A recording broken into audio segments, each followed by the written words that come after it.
Minhas queridas e meus queridos, meu nome é Lourdes da Silva e aos 73 anos eu percebi que a vida tem um jeito todo seu de surpreender a gente quando a gente menos espera. Bento, meu marido, foi levado por um infarto fulminante numa manhã de quarta-feira. Depois de 46 anos juntos, naquele dia, eu estava servindo um cafezinho com pão de queijo na mesa da cozinha, quando ele simplesmente caiu. Não deu tempo para ambulância, para despedida, para nada.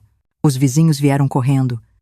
O médico confirmou o óbito e eu fiquei ali, parada, olhando para as minhas mãos que ainda cheiravam a fermento de pão, as mesmas mãos que por anos e anos seguraram agulha e linha para ajudar a botar comida em casa, antes da loja de material de construção dele crescer. Era uma vida simples, sabe? Mas era completa, do nosso jeito. Bento sempre foi pão duro. Guardava cada centavo. Nossa, eu reclamava quando ele dizia não para um sofá novo ou quando adiava a troca da geladeira barulhenta. Mas agora eu entendo. Enquanto eu costurava vestido para as dondocas da cidade, ele estava construindo, tijolo por tijolo, uma pequena fortuna. O homem que me deixou viúva também me deixou milionária. E o mais doido é que ele mesmo nunca aproveitou essa grana toda. Guardava, como se o amanhã fosse sempre mais importante que o hoje. E eu, sem saber de nada, continuava remendando roupa dos outros e economizando nos ingredientes do bolo. Antes de continuar, meus amores, me tira uma dúvida. De onde você está me assistindo agora? Me conta aí nos comentários. É de São Paulo, do Rio, de Salvador, de Recife ou é do interior, que nem eu era. Seja da cidade grande ou da rua de terra batida, essa história que eu vou te contar serve para todo mundo que já teve o coração meio desacreditado. Eu sou a Lourdes. Tenho 73 anos e hoje vivo com um homem 30 anos mais novo. Acredita pois, depois que fiquei viúva, vendi tudo o que eu e meu marido construímos. Juntei a grana e fui viver. Mudei de cidade. Entrei numa academia e conheci o Léo. Ele foi chegando devagarinho e ficou.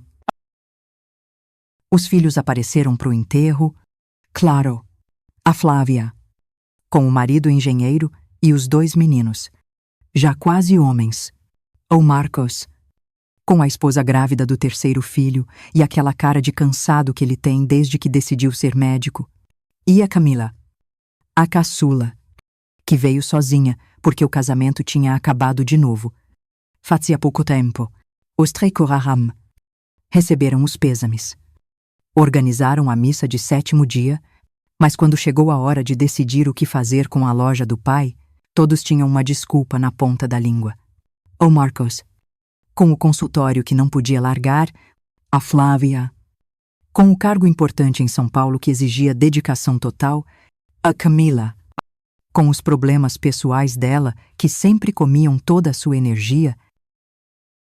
Então sobrou para mim, a velha que mal sabia usar o caixa eletrônico, a decisão sobre o que fazer com 3 lojas de material de construção, 2 galpões cheios de mercadoria e uns contratos com fornecedores que eu nem sabia que existiam.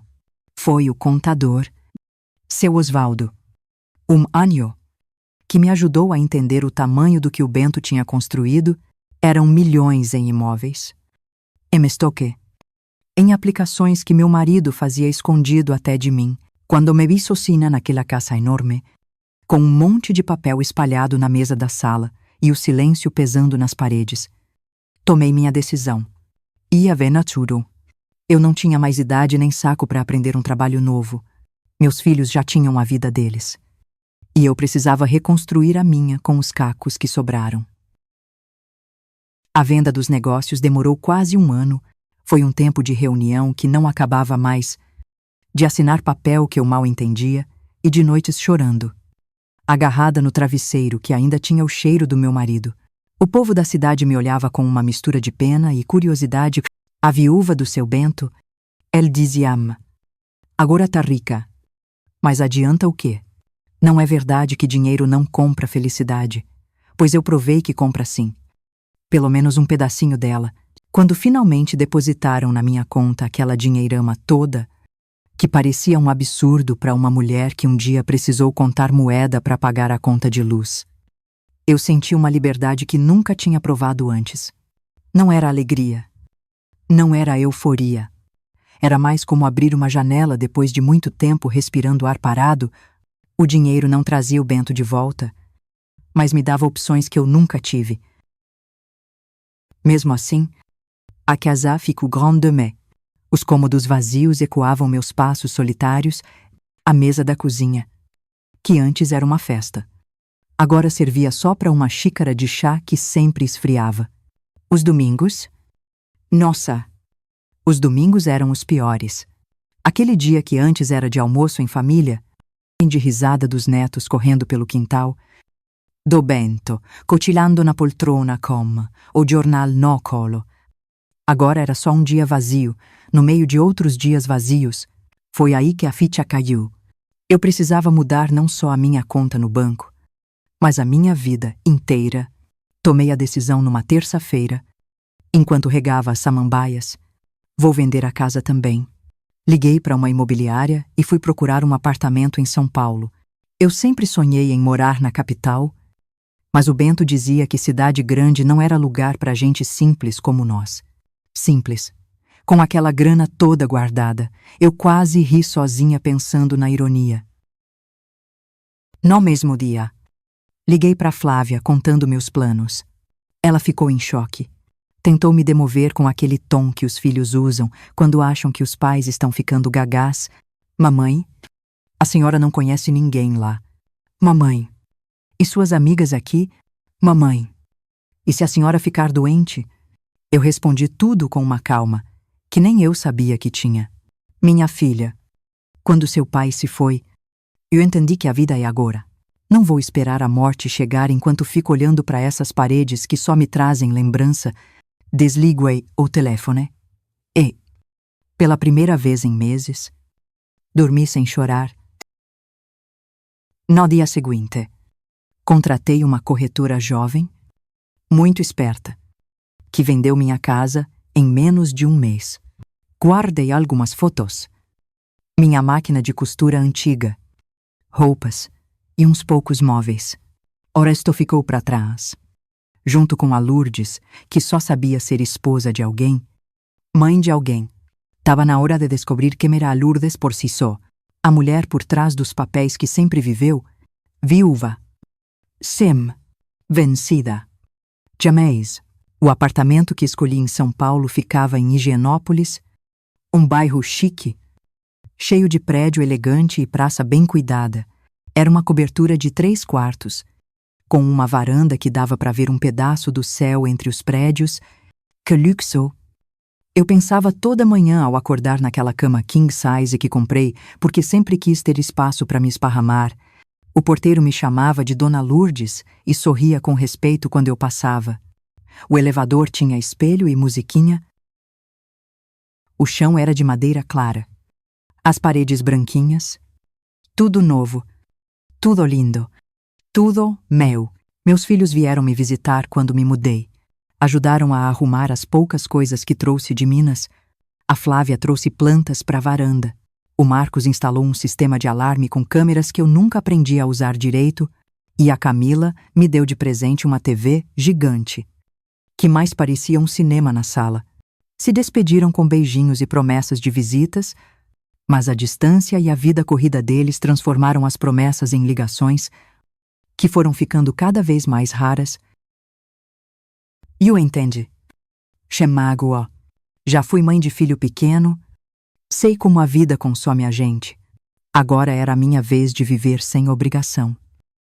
Horário. Sem ter que cuidar de ninguém além de mim. Só não imaginei que a liberdade podia ser tão solitária. Os dias começaram a se arrastar. Eu acordava cedo por costume. Fazia um cafezinho. Via o jornal da manhã. Depois, arrumava a cama com um capricho que ninguém ia ver. Limpava a cozinha que eu mal sujava. Tentei voltar a costurar. Comprei tecidos e linhas coloridas, mas a vista já não era a mesma, e as agulhas pareciam escorregar dos meus dedos. Saía para caminhar pelo bairro. Conhecia cada lojinha, cada árvore. Comprava pão na padaria da esquina e trocava umas palavrinhas com o moço do caixa. Voltava para casa. Lia o jornal de cabo a rabo só para fazer o tempo passar. Almoçava sozinha, olhando o movimento pela janela. Oshvezesh. Ligava a TV bem alto, só para ouvir vozes humanas no silêncio do AP. Tentei fazer amizade com os vizinhos, mas a maioria trabalhava o dia todo e os que ficavam em casa eram muito na deles. Lá no interior, bastava sentar na calçada que alguém já puxava papo. Na capital, as pessoas mal se olham no elevador. O dinheiro me deu conforto, segurança, um endereço chique, mas não me deu o que eu mais precisava: companhia. Nas noites de insônia, deitada naquela cama imensa, eu me perguntava se tinha feito uma besteira, se devia voltar para Minas, para perto do povo de uma vida inteira, para a cidade onde cada esquina tinha uma lembrança. Foi a Dona Tida, a vizinha do 701, que mudou tudo. Ela bateu na minha porta numa tarde de quarta, com um bolo de fubá quentinho na mão e um sorriso largo no rosto. Desculpa incomodar, Dona Lourdes, mas eu vejo que a senhora tá sempre sozinha. Pensei em te chamar para um cafezinho. Fiquei tão boba com o gesto que quase não consegui agradecer. No apartamento dela, entre xícaras de café e bolo, descobrimos que éramos muito parecidas. As duas viúvas, com filhos distantes, lutando contra a solidão disfarçada de independência. Dona Cida tinha 73 anos, 5 a menos que eu, e uma energia de dar inveja. Me contou que fazia uma academia para a terceira idade ali perto, um lugar com professores pacientes e aulas adaptadas para os nossos corpos mais vividos. Na próxima aula, a senhora vai comigo. Ela disse, num tom que não aceitava um não. Eu disse que nunca tinha pisado numa academia na vida. Meu exercício sempre foi correr atrás de menino e cuidar da casa. Costurar por horas. Ela riu e disse que nunca é tarde para começar, que conhecer gente nova ia me fazer um bem danado. E eu concordei, mais por educação do que por vontade.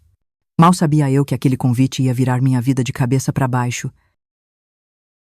Na segunda-feira, lá estava eu, de calça de moletom, nova e blusa larga, me sentindo um peixe fora d'água no meio de espelhos e aparelhos. Dona Cida me apresentou para a turma da hidroginástica, umas penquiolica pessoas, a maioria mulheres, todas mais ou menos da nossa idade. Fui recebida com sorrisos, todo mundo querendo saber de onde eu vinha. Há quanto tempo estava em São Paulo? Se tinha família? Respondi tudo meio tímida, como sempre fui, mas logo me senti à vontade. Depois da hidro, a Cida insistiu para eu experimentar a aula de alongamento. Fui mais para acompanhar mesmo. E foi ali, naquela sala com chão de borracha e espelho para todo lado, que eu o vi pela primeira vez. Léo era o instrutor, um rapaz alto, de uns 30 e poucos anos, cabelo escuro bem cortadinho, sorriso fácil e um olhar atento. Ele cumprimentou cada aluna pelo nome, mostrando uma memória de elefante. Quando chegou em mim, segurou minhas mãos e disse, bem-vinda, Dona Lourdes. A senhora vai se sentir em casa aqui. E não é que ele tinha razão. O jeito que o Léo dava aula, com respeito, mas sem tratar a gente como criança ou inválida, me ganhou na hora. Voltei para casa naquele dia com o corpo todo doído, descobrindo músculos que nem sabia que existiam. Mas com o coração mais leve do que em meses, tomei um banho demorado, sentindo a água quente relaxar tudo, e dormi como uma pedra. Coisa que não acontecia desde que me mudei. Quem diria que, aos 78 anos, eu ia ficar animada para acordar cedo e ir malhar? Se o Bento me visse, ia rir e dizer que eu pirei de vez. A academia virou minha segunda casa, 3 vezes por semana. religiosamente. Eu acordava cedo. Vestia um dos meus conjuntinhos de moletom. Já tinha comprado mais 3. E ia andando os 2 quarteirões até lá. Meu corpo reagiu muito melhor do que eu esperava. Depois do desconforto do começo, comecei a sentir uma energia que não tinha há anos. Os joelhos já não doíam tanto. O fôlego melhorou. Até o sono ficou bom. Fiz amizade com a turma toda da Hidro, a dona Elsa, que foi professora de história e ainda dava aulas particulares aos 82, o seu Joaquim, um português viúvo que sempre levava pastel de nata para o lanche depois da aula, a dona Vera, que pintava quadros abstratos e sonhava em fazer uma exposição, mas era para a aula do Léo que eu ia com mais entusiasmo. Ele tinha um jeito especial com a gente. Sem aquela mania chata que alguns jovens têm com os mais velhos. Quando me corrigia num exercício, falava como se eu fosse uma aluna qualquer, não uma velhinha frágil. Isso me fazia sentir viva. Job é válido. Presente. Dia. Depois da aula, ele me perguntou se eu gostava de café. Respondi que não vivia sem meu cafezinho brasileiro. Forte e com um pinguinho de açúcar, ele sorriu e disse que conhecia uma cafeteria especial, daquelas que torram o grão na hora. O que se eu quisesse. A gente podia ir lá um dia desses. Atsaitai na rua. Sem nem pensar, ignorando o olhar curioso da dona Cida, que acompanhava nossa conversa de longe. Nosso café aconteceu numa terça-feira, meu dia de folga da academia. O Léo me buscou em casa. Pontualmente às 3 da tarde, ele estava diferente sem o uniforme da academia. Usava calça jeans, camisa azul clara e tênis. Parecia ainda mais novo. E por um momento, senti um aperto no peito, uma insegurança. O que um rapaz de 34 anos ia querer conversar com uma senhora como eu? Mas o Léo não parecia nem um pouco incomodado com a nossa diferença de idade. Pelo contrário, durante todo o caminho até a cafeteria, me tratou como uma igual. Falando sobre música, ele gostava de jazz e música antiga, que nem eu. Sobre a cidade. Ele também veio do interior de São Paulo, também se sentia meio perdido na capital, e sobre livros. A gente estava lendo o mesmo autor. Uma coincidência que fez a gente rir. A cafeteria era um charme, com mesas de madeira e plantas penduradas. O barista cumprimentou o Léo pelo nome, ele era cliente fiel. Pedimos café especial e bolo de cenoura.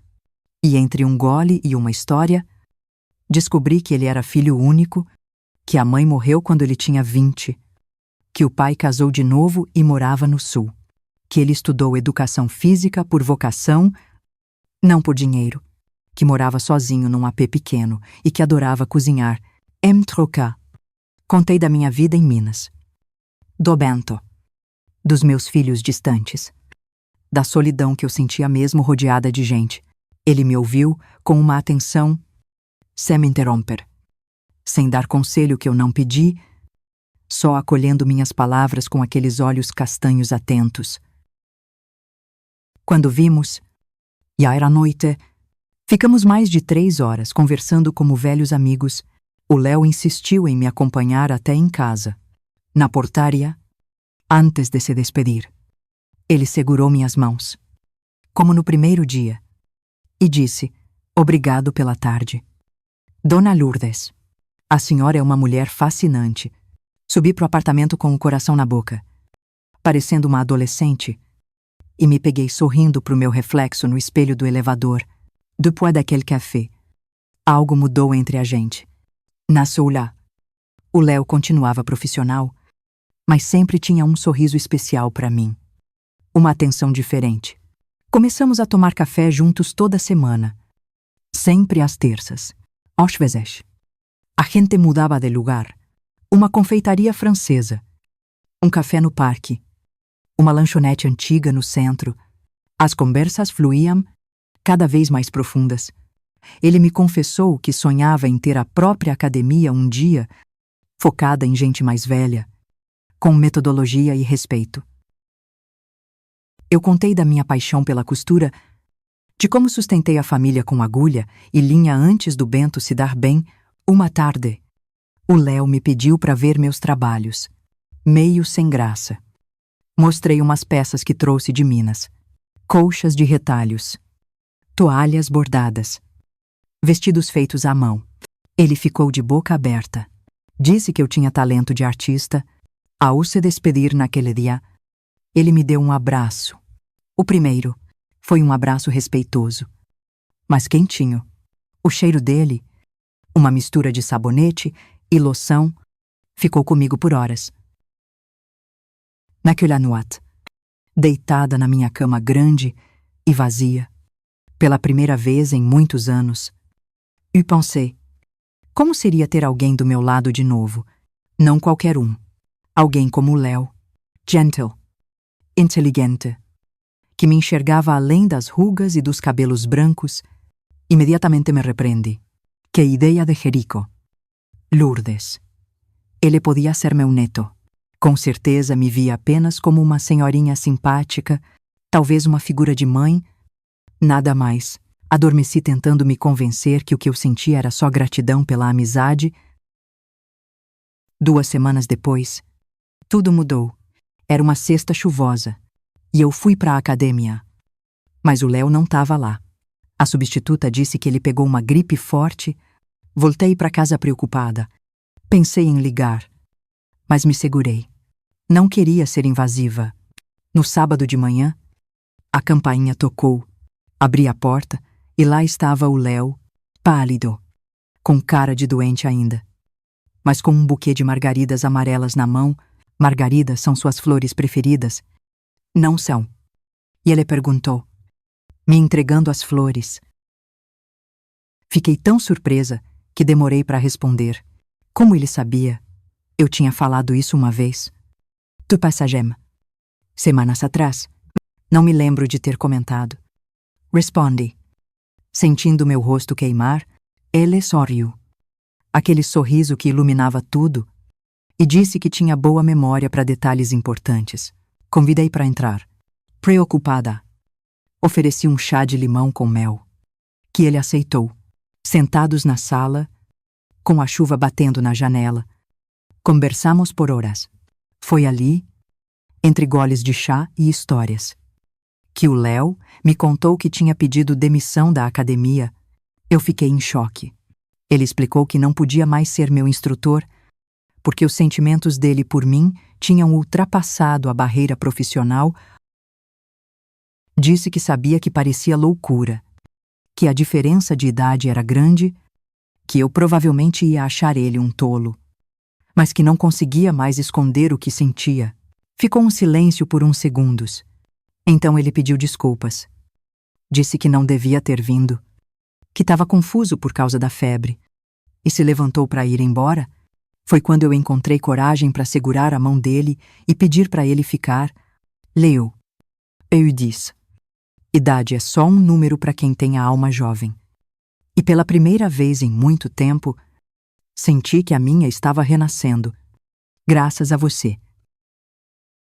Eu nunca imaginei que aos 78 anos meu coração ainda ia bater acelerado com a chegada de uma mensagem no celular, ou que minhas mãos pudessem tremer de ansiedade antes de um encontro. As coisas entre eu e o Léo foram acontecendo devagar, com o respeito e o cuidado de quem sabe que está construindo algo precioso e frágil. Nas primeiras semanas, mantivemos nosso relacionamento e nossos encontros em lugares públicos, almoços em restaurantes tranquilos, caminhadas no parque, sessões de cinema à tarde. Ele sempre oferecia o braço para me apoiar, não por me achar incapaz, mas como um gesto de carinho. Conversávamos sobre tudo, desde política até receitas de bolo de fubá, desde memórias de infância até planos para o futuro. Era estranho ter planos para o futuro na minha idade, mas o Léo me fazia acreditar que ainda havia muito a viver. A diferença de idade, que no início me parecia um obstáculo difícil, aos poucos foi se tornando apenas um detalhe. Claro que notávamos os olhares curiosos, às vezes reprovadores, mas aprendemos a ignorá-los. Uma tarde, sentados em um banco de praça, enquanto observávamos crianças brincando. Perguntei a Léo o que ele realmente via em mim. Uma senhora de cabelos brancos e corpo marcado pelo tempo. Ele segurou minha mão enrugada entre as suas e disse algo que nunca esquecerei. Lourdes, quando olho para você, não vejo apenas o que você é agora. Vejo tudo o que você já foi, tudo o que viveu, todas as versões de você que existiram antes. E todas elas são fascinantes. Senti lágrimas nos olhos, não de tristeza, mas de reconhecimento. Pela primeira vez em muito tempo depois do falecimento do meu marido, alguém realmente me enxergava. Nosso primeiro beijo aconteceu em meu apartamento, após um jantar que preparei com todo o carinho. Tinha feito o frango com quiabo e angu que ele tanto gostava, seguido de um pudim de leite cremoso, au lait aux vignots. Um tinto suave que combinava perfeitamente com a comida. Conversamos à l'huile de velá, como dois namorados de longa data. Depois do jantar, sentamos no sofá para ouvir música. Ele havia trazido discos antigos que encontrou em um sebo, sabendo do meu gosto por cantores da velha guarda.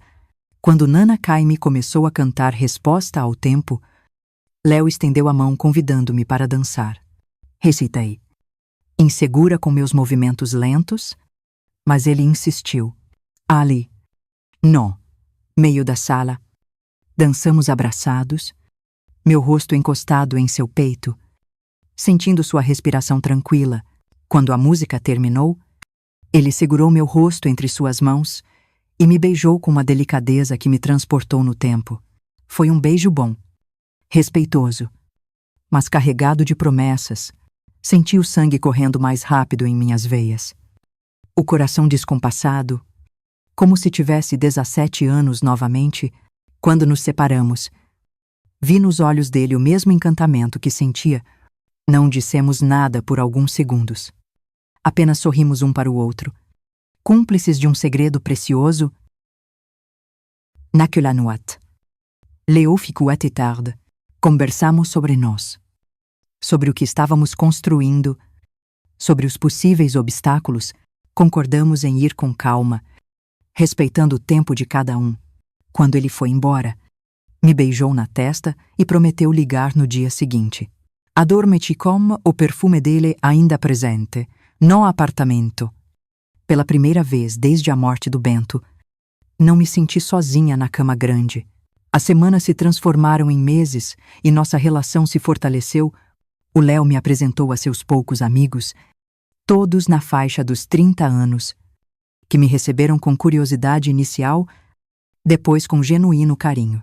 Conheci seu pequeno apartamento alugado, simples, mas organizado, com livros por todos os lados e uma coleção impressionante de discos de vinil. Ele conheceu melhor meus amigos da academia, especialmente Dona Tida, que, depois de um período de desconfiança, se tornou nossa maior defensora. No começo, todos pensavam que Léo estava interessado no meu dinheiro. Essa suspeita pairava no ar, nos olhares, nas conversas sussurradas. Até que um dia, durante um almoço com amigos em comum, alguém fez uma piada maldosa sobre o golpe do baú. Léo ficou sério, colocou o garfo no prato com cuidado e disse em voz clara que se o dinheiro fosse seu interesse, estaria com alguma jovem rica, não com uma senhora que ele realmente amava e respeitava. Depois disso, soube que ele havia negado um presente caro que tentei lhe dar, dizendo que não queria nada material de mim, apenas meu tempo e carinho. Quando soube disso, fiquei ao mesmo tempo envergonhada por minha desconfiança e profundamente tocada por sua integridade.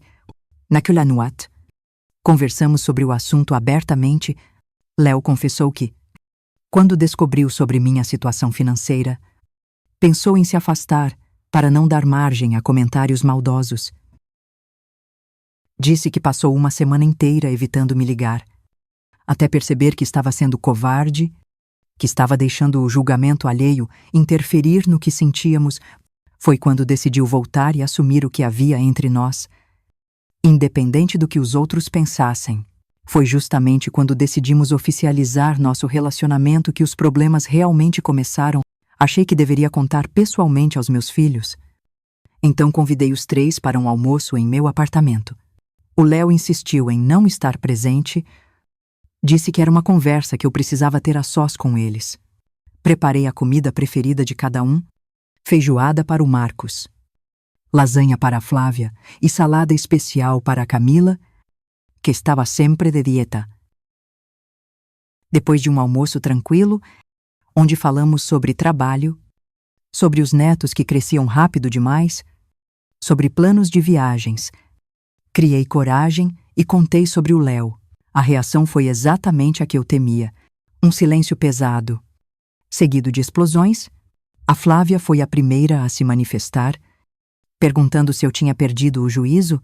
Oh, Marcos, sempre mais controlado, quis saber detalhes sobre o Léo, seu trabalho, sua família. Como se estivesse investigando um criminoso, a Camila simplesmente começou a chorar, dizendo que eu estava sendo manipulada. Tentei explicar quem era o Léo, como nos conhecemos, o respeito que existia entre nós. Falei sobre como ele me fazia sentir viva novamente, como me tratava como mulher, não como uma velhinha inválida. Mas nada do que eu disse parecia penetrar a barreira de preconceito e preocupação que eles haviam erguido. A discussão escalou para acusações absurdas: que o Léo era um golpista, que estava atrás da herança que eu deixaria, que provavelmente tinha outras velhinhas ricas sendo enganadas.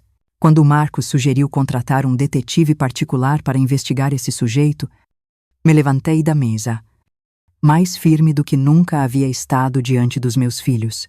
Disse a eles que já tinha vivido o suficiente para saber a diferença entre sinceridade e mentira, que não precisava de permissão para viver minha vida e que esperava que um dia eles entendessem que felicidade não tem prazo de validade.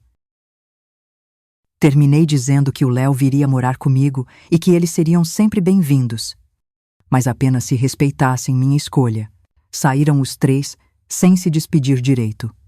A Flávia batendo a porta, a Camila enxugando lágrimas, o Marcos com seu silêncio mais acusador que qualquer palavra. Fiquei parada na sala, olhando para os pratos meio vazios e copos pela metade, me perguntando se tinha acabado de perder meus filhos por causa de uma escolha que fiz com o coração. Quando Léo chegou horas depois, encontrou-me ainda naquele estado, entre cacos de uma reunião familiar desastrosa. Ele não precisou perguntar como tinha sido. Abraçou-me em silêncio e deixou que eu chorasse em seu ombro. Quando finalmente me acalmei, olhei para ele e perguntei: o que é que a vida quer de mim? Estou muito velha para drama familiar, mas jovem demais para desistir de amar. As semanas seguintes ao desastroso almoço com meus filhos foram de um silêncio ensurdecedor. A Flávia, sempre a mais comunicativa, não atendeu minhas ligações. O Marcos respondeu algumas mensagens com poucas palavras, sem nunca perguntar como eu estava. A Camila foi a única que manteve algum contato, ligando uma vez por semana, mas sempre com aquela voz triste de quem segurava o choro, como se estivesse falando com uma doente terminal. Tentei explicar repetidas vezes que não estava doida, que não estava sendo manipulada, que o Léo era um homem íntegro, que me tratava com respeito e carinho. Mas era como falar com uma parede de concreto. Nunca pensei que meus próprios filhos, aqueles que eu carreguei no ventre, amamentei, criei com tanto amor, pudessem me julgar tão duramente por buscar um pouco de felicidade na velhice. Uma tarde, a Camila me enviou por e-mail um artigo sobre golpes contra idosos, com o título Por Amor ou por Dinheiro, sublinhado em vermelho. Foi a gota d'água. Respondi como um único parágrafo: minha filha, criação não é garantia de respeito. Sua preocupação revela mais sobre sua visão limitada do que sobre minha capacidade de discernimento. Quando estiver pronta para conhecer o homem que escolhi, sem julgamentos precipitados, minha porta estará aberta. Nunca tinha falado assim com nenhum dos meus filhos. Sempre fui a mãe conciliadora, a que cedia, a que compreendia todas as falhas, mas desta vez era diferente. Não estava apenas defendendo minha escolha. Estava defendendo meu direito de ter uma escolha. A resposta veio no dia seguinte. Não no e-mail, mas no grupo de família do WhatsApp, que incluía também meus genros, nora e netos mais velhos. A Camila anunciou que não visitaria mais a casa da vovó enquanto aquele homem estivesse lá. A Flávia concordou imediatamente. O Marcos, sempre mais difícil de lidar, sugeriu que nos encontrássemos em restaurantes ou na casa deles.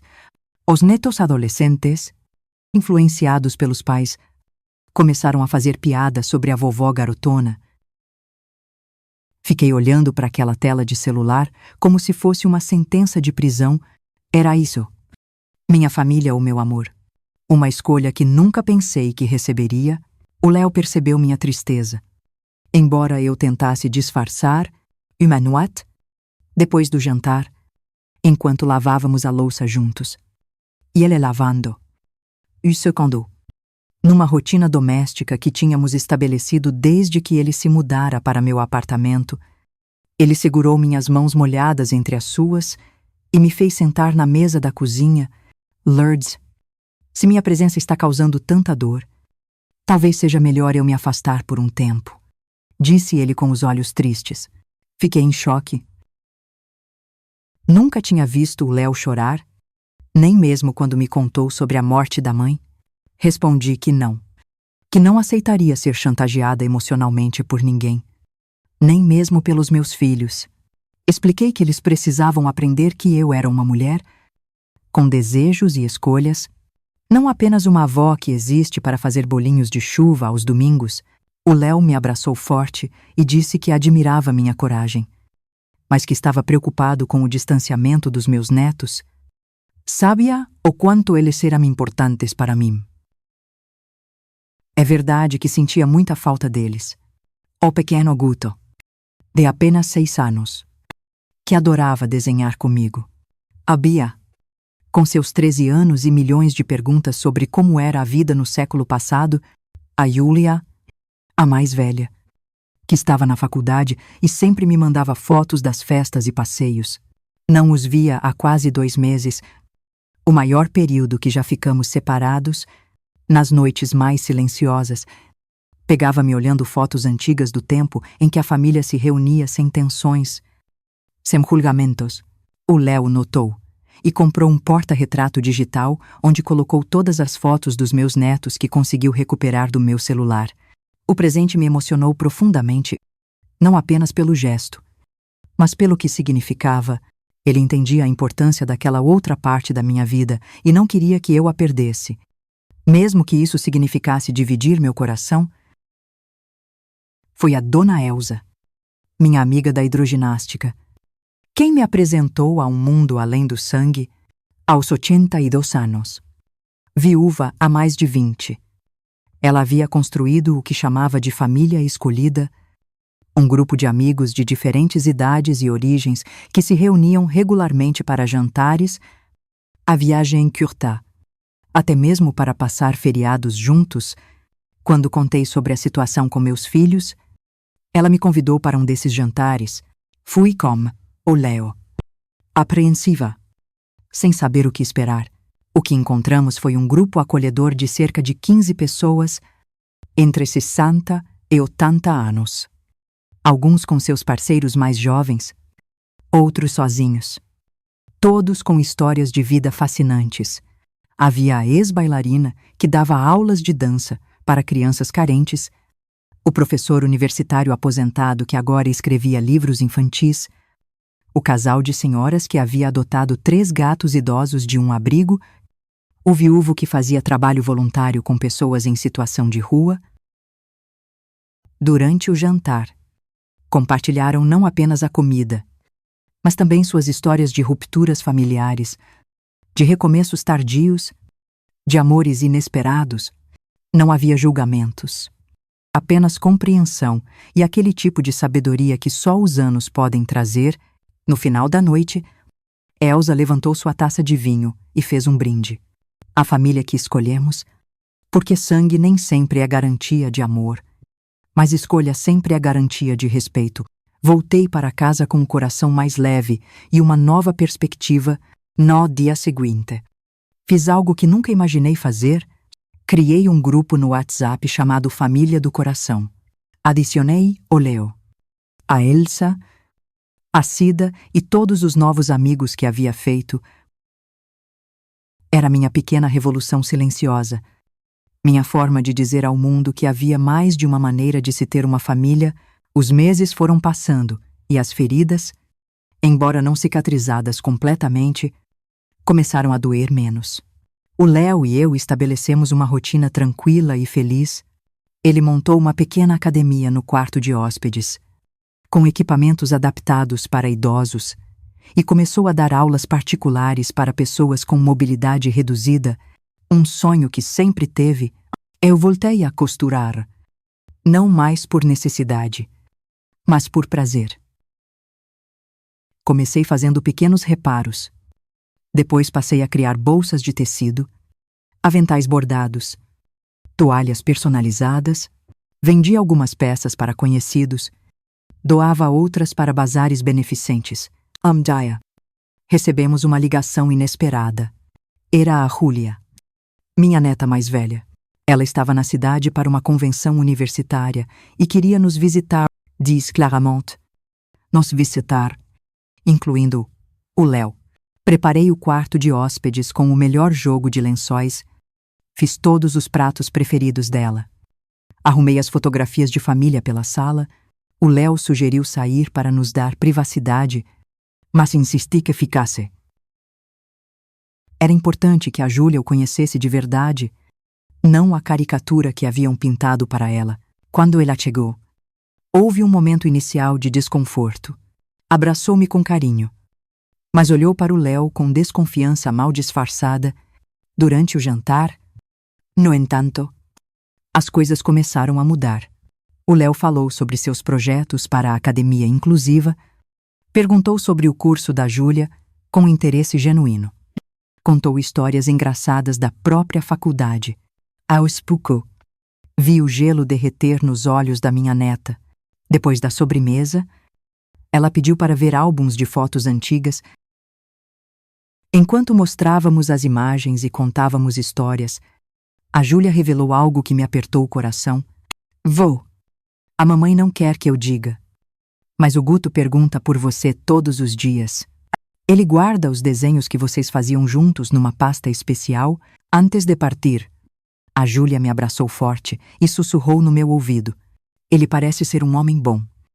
Vô, estou feliz que não esteja mais sozinha. Para o Léo. Estendeu a mão em um cumprimento formal, mas sincero.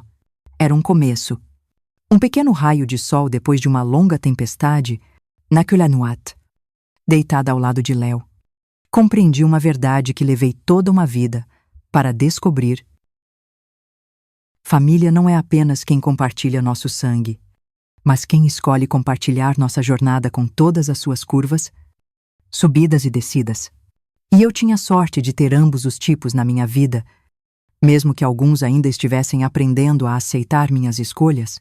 A vida tem um jeito curioso de nos ensinar lições quando menos esperamos. Depois da visita da Júlia, as coisas começaram a mudar aos poucos.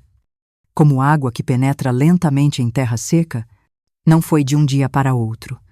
Claro, as feridas eram profundas demais para cicatrizar tão rápido, mas pequenos gestos foram surgindo.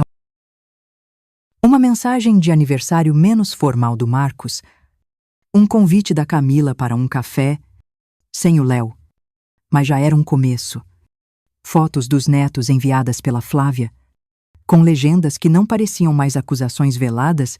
O Léo percebeu a mudança no meu humor e sugeriu um projeto que mudaria nossos dias: abrir uma pequena academia focada em idosos, com limitações de movimento, pessoas como eu, que precisavam de atenção especial e já não se sentiam à vontade nos espaços tradicionais, cheios de espelhos e corpos jovens. Você me emprestaria o dinheiro? Lourdes, prometo devolver cada centavo. Ele perguntou com aquela mistura de entusiasmo e insegurança que me encantava. Respondi que não emprestaria. Vi a decepção em seus olhos até completar: vamos investir juntos. Como parceiros, você cuida dos alunos, eu cuido das contas e nos tempos livres costuro roupas confortáveis para a turma. Seu sorriso naquele momento foi como um sol depois de semanas de chuva. Começamos pequeno. Alugando uma sala em um prédio comercial no bairro, o Léo reformou o espaço com a ajuda de amigos, adaptando equipamentos, instalando barras de apoio, criando áreas de descanso aconchegantes. Dei meu toque pessoal costurando cortinas coloridas, almofadas para os bancos, até mesmo sacolas personalizadas para os alunos guardarem seus pertences. Nossa primeira turma tinha apenas 6 pessoas. Todos amigos da família do coração.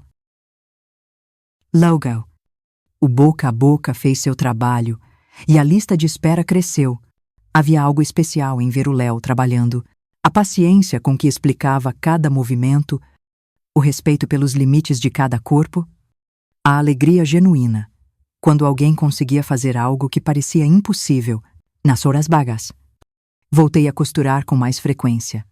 Comecei com pequenos concertos para os vizinhos, depois aventais bordados para presentear, até que uma amiga sugeriu que eu fizesse sacolas ecológicas com retalhos de tecido.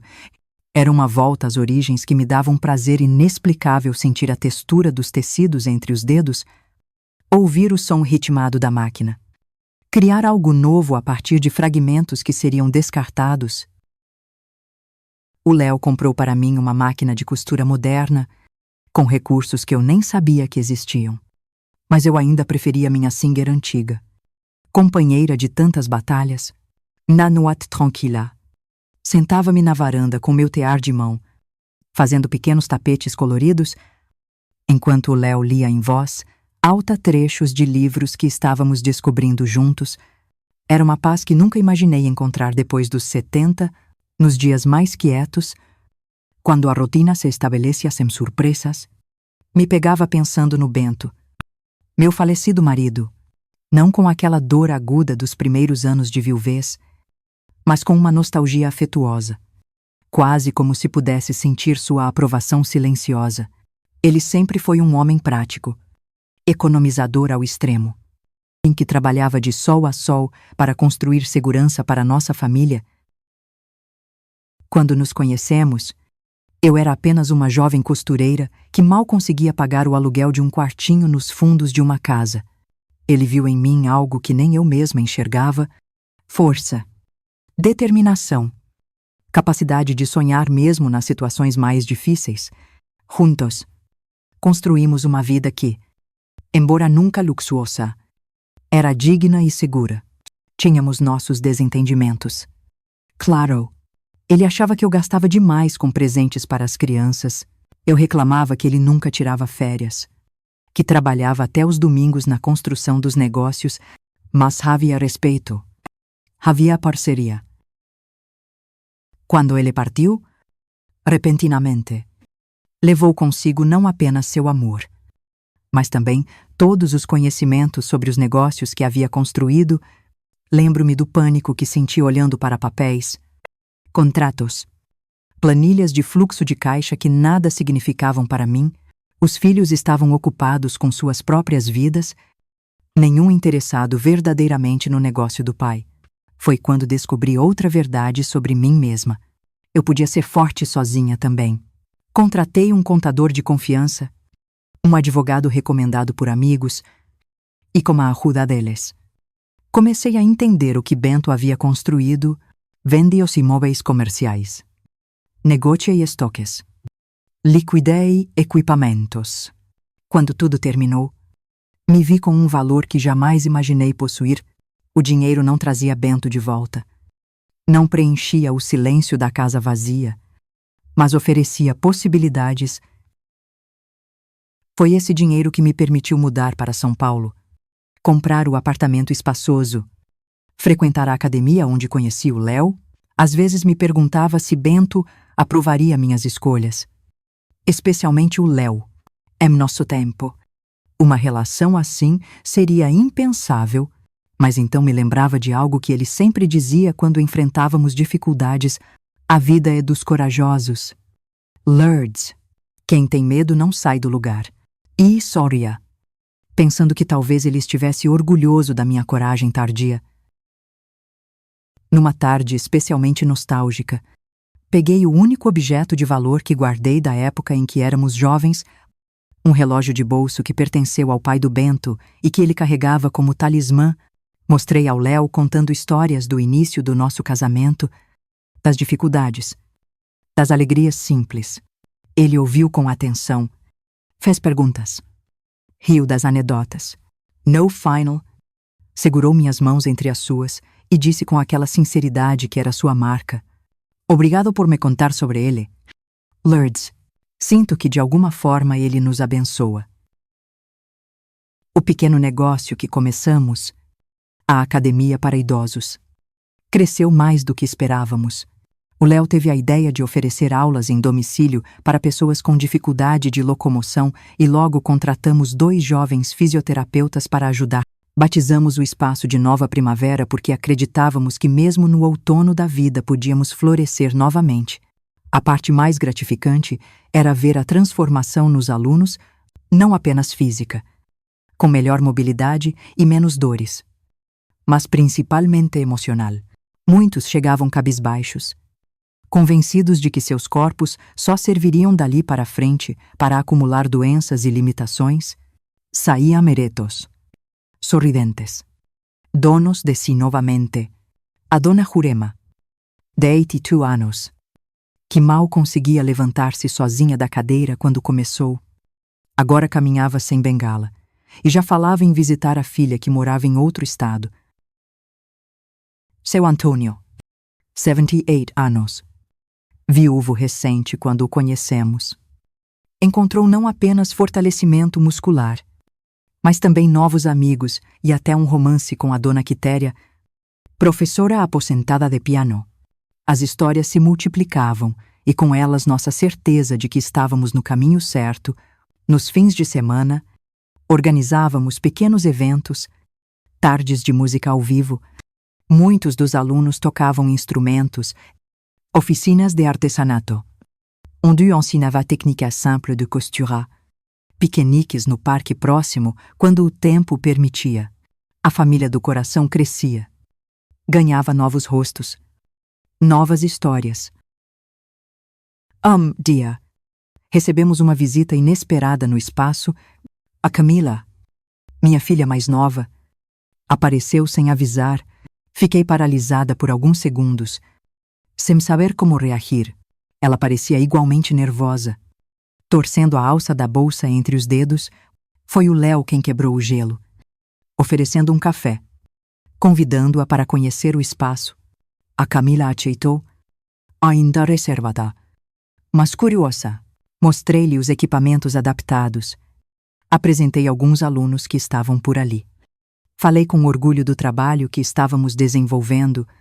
No final da visita, quando já se despedia, ela disse algo que fez meu coração apertar. "O Guto tem apresentação na escola semana que vem. Ele gostaria que a senhora fosse. Vocês 2. A simplicidade do convite não diminuía sua importância. Era o primeiro passo para uma reconciliação que eu já não esperava. Na volta para casa, naquele dia, o Léo e eu caminhamos de mãos dadas, sem precisar de palavras para expressar o que sentíamos.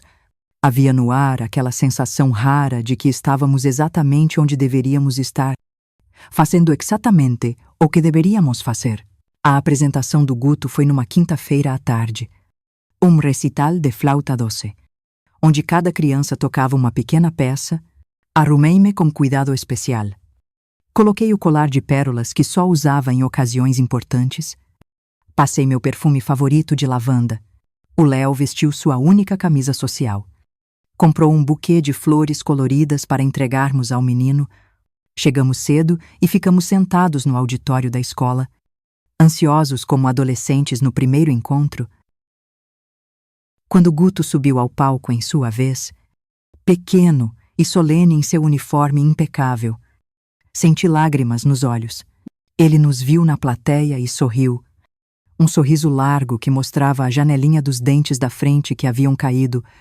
Tocou asa branca, com a seriedade de um concertista profissional, e, ao final, olhou diretamente para nós antes de fazer sua reverência, no caminho até ele. Depois da apresentação, cruzei com a Camila e o marido. Marcelo. Houve um momento de tensão, mas ela deu um passo à frente e me abraçou brevemente. Não dissemos nada. Não era preciso. Quando Guto correu até nós, envolveu minhas pernas em um abraço apertado e estendeu a mão para o Léo com toda a dignidade de seus 6 anos.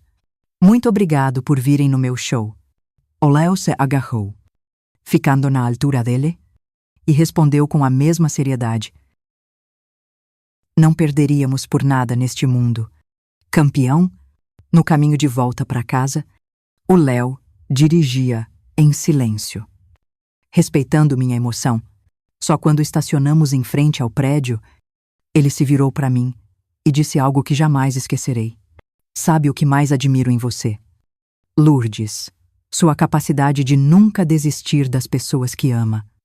Mesmo quando elas desistem de você por um tempo, naquela noite, deitada ao lado dele, refleti sobre as voltas que a vida dá.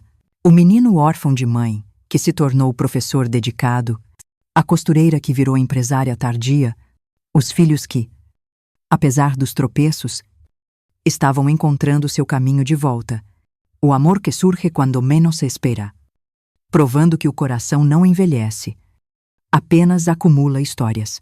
E percebi, com uma clareza que só os anos trazem, que essa era a maior lição. Quem fica, quem persiste, quem continua amando. Apesar de tudo, esse é quem realmente ensina. Não com palavras ou lições formais, mas com o exemplo silencioso da resiliência. Na manhã seguinte, acordei com o cheiro de café fresco. O Léo havia preparado o café da manhã e colocado na mesa uma surpresa, um pequeno álbum onde havia reunido fotos nossas, dos alunos da academia, da família do coração e agora também do Guto em sua apresentação, na primeira página, uma frase simples, escrita em sua letra caprichada, para Lourdes, que me ensinou que nunca é tarde para recomeçar. Sorry. Pensando que eu poderia dizer o mesmo sobre ele. Completei 69 anos numa manhã ensolarada de setembro, acordei com o barulho das ondas quebrando na praia e o cheiro de café recém-passado invadindo o quarto. O Léo havia acordado mais cedo e preparado um café da manhã especial, pão de queijo quentinho. Minha perdição desde menina, frutas frescas cortadas em formatos caprichados e uma xícara de chocolate quente como eu gostava. Ao lado do prato, um pequeno embrulho com um laço simples. Dentro, um colar artesanal feito de conchas que havíamos coletado juntos nas caminhadas matinais. Ele sabia que preferia presentes assim, com significado, a qualquer joia cara. Nossa casa na praia, pequena mas aconchegante, havia se tornado nosso refúgio nos últimos 2 anos, depois que a nova primavera cresceu o suficiente para contratar uma equipe completa. Decidimos realizar um sonho antigo. Morar perto do mar. Não vendemos o apartamento em São Paulo. Ele ainda servia como nossa base quando precisávamos estar na cidade para compromissos ou visitas familiares, mas passávamos a maior parte do tempo aqui, em Ubatuba, numa casa simples de madeira com uma varanda generosa voltada para o mar.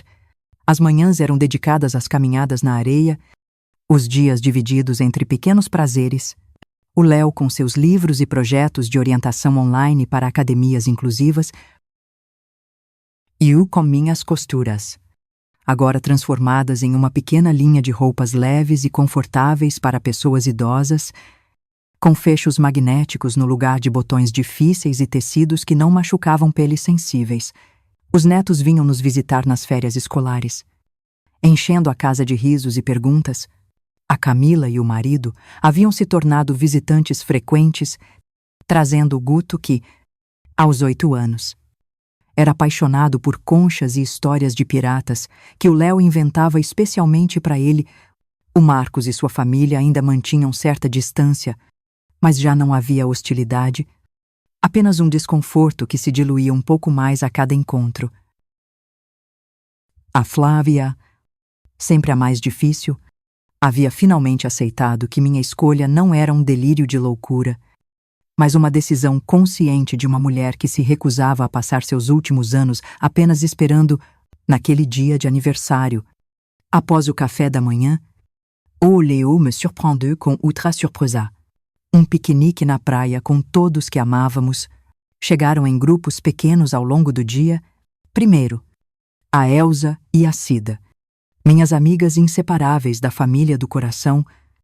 Depois o seu Antônio e a dona Quitéria, que haviam se casado no ano anterior em uma cerimônia simples na nossa academia. E depois, o meu marido, que havia passado um amor tão tardio quanto o nosso, no meio da tarde.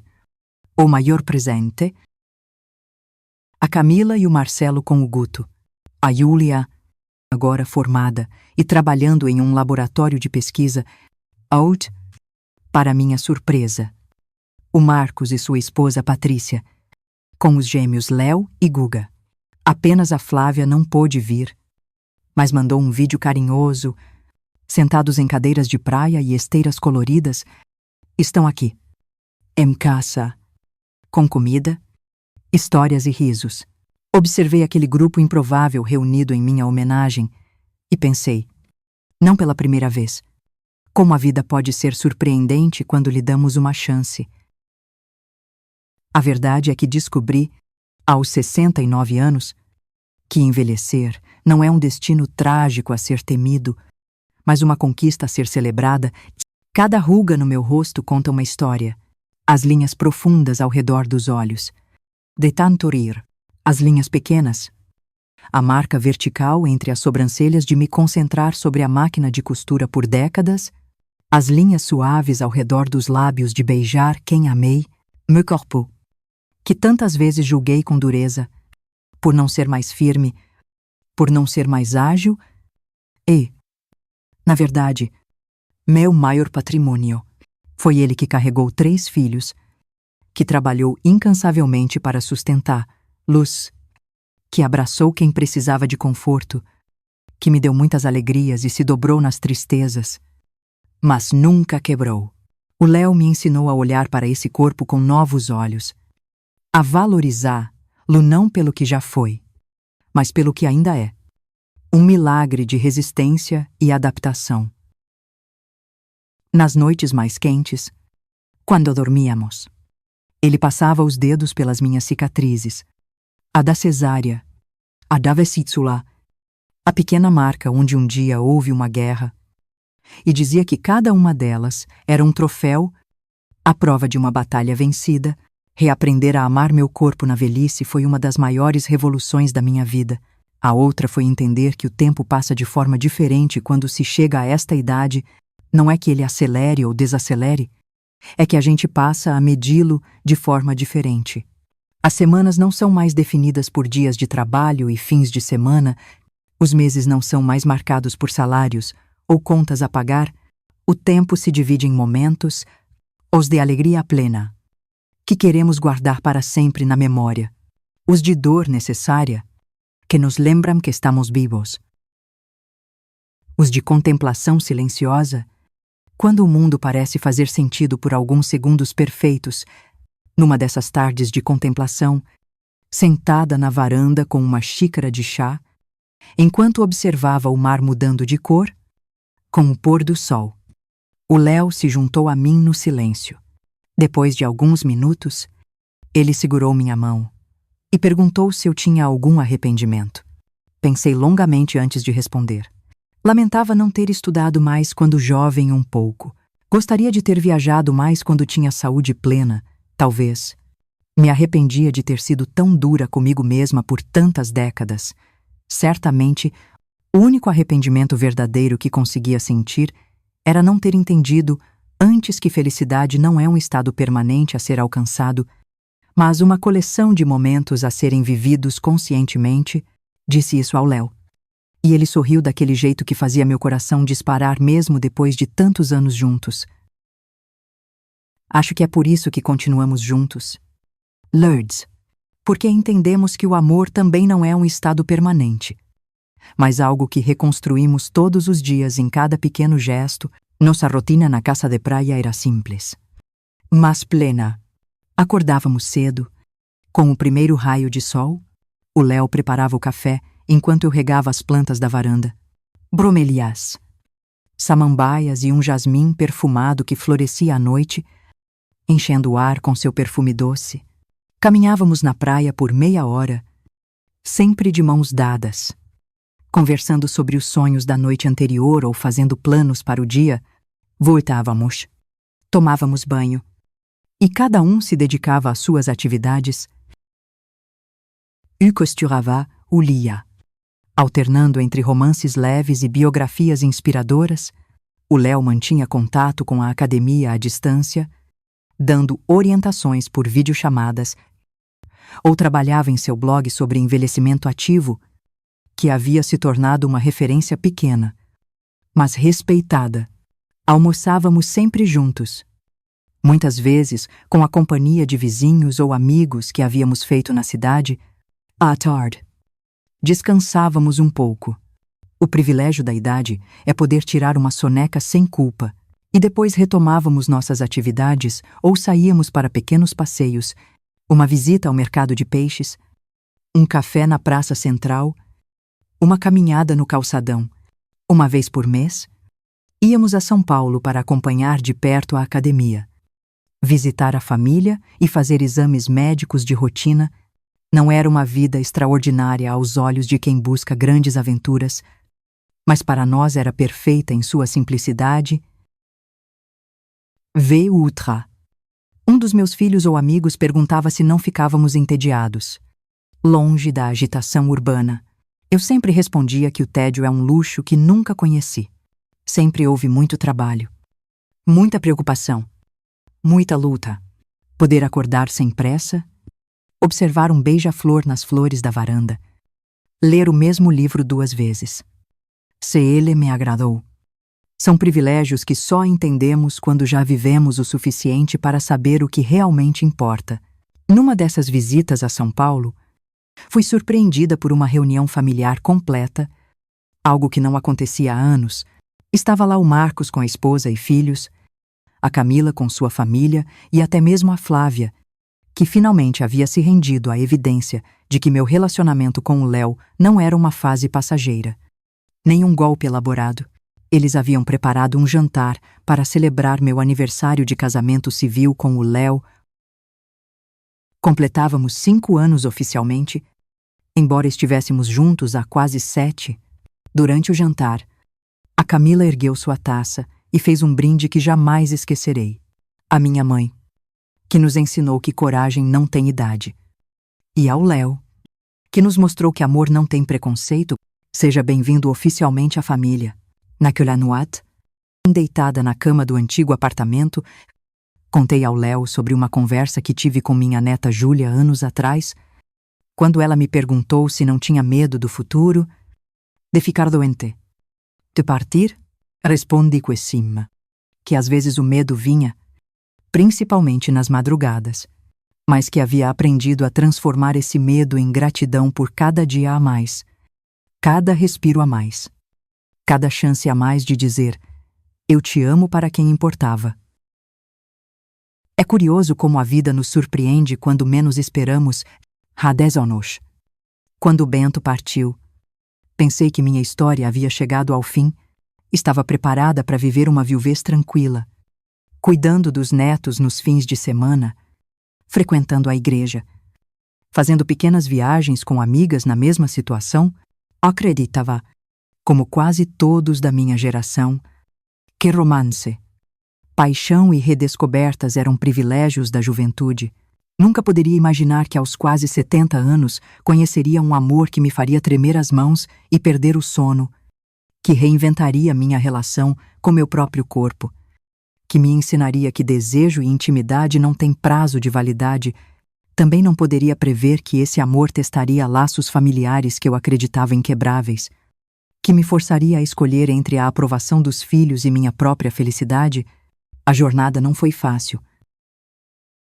Houve lágrimas amargas, Palavra dura. Silêncios prolongados. Mas também houve reconciliações profundas, descobertas mútuas. Uma compreensão mais rica do que significa realmente amar alguém. Seja um filho, um parceiro ou a si mesmo, a lição mais valiosa que aprendi nestes anos com o Léo é que nada é definitivo até o último suspiro. Sempre há espaço para crescer, para mudar de ideia, para perdoar, para arriscar. A sociedade tenta nos convencer que há um roteiro a ser seguido: estudar, trabalhar, casar, ter filhos, vê-los crescer, aposentar-se, tornar-se avô e depois esperar, como se depois dos 60 só restasse aguardar o fim, como espectadores passivos do próprio ocaso.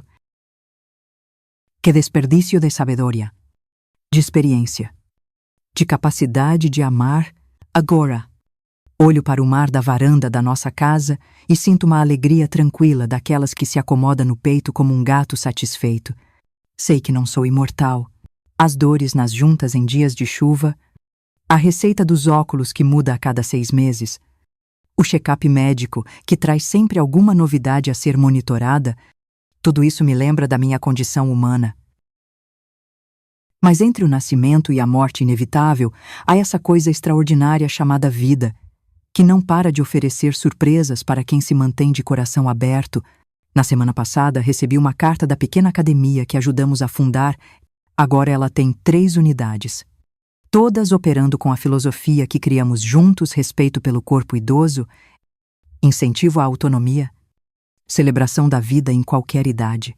Na carta, assinada por todos os funcionários e muitos alunos, havia um convite para uma homenagem e a inauguração de uma sala com meu nome. O Léo já sabia e guardou o segredo por semanas. O danado. Iremos juntos no mês que vem. Eu já separei um tecido especial para fazer um vestido novo para a ocasião. Aos 69 anos, eu jamais imaginaria estar aqui hoje, vivendo este capítulo improvável e delicioso. Aos 60, considerei esta possibilidade completamente fora do meu alcance, mas a vida, essa velha sábia que sempre guarda um truque na manga, tinha outros planos, e que bom que ela sabe mais que nós.